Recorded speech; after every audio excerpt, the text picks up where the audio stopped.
కూడా ఉంది. కానీ ఈ రోజున నాకు మార్నింగ్ పేపర్స్ చూస్తున్నప్పుడు తెలంగాణ ముఖ్యమంత్రి చంద్రశేఖరరావు గారు ఆ తెలుగు జాతి ఐక్యతకి మొట్టమొదట అడుగు వేశారని అనిపించింది. అంటే చాలా ప్రతిష్టాత్మకమైన యాదాద్రి గుడికి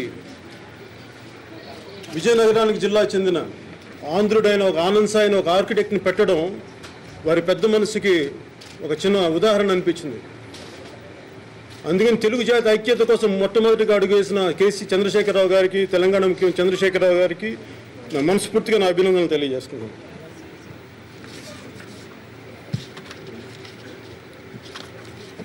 అలాగే ఈ మధ్యన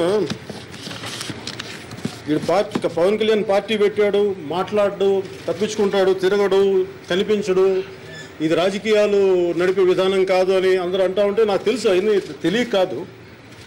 ఇందాక చెప్పినట్టుగా నాకు నోరు పారేసుకోవడం తెలియదు, అవసరమైనప్పుడు నోరు ఇప్పడం అలవాటు నాకు.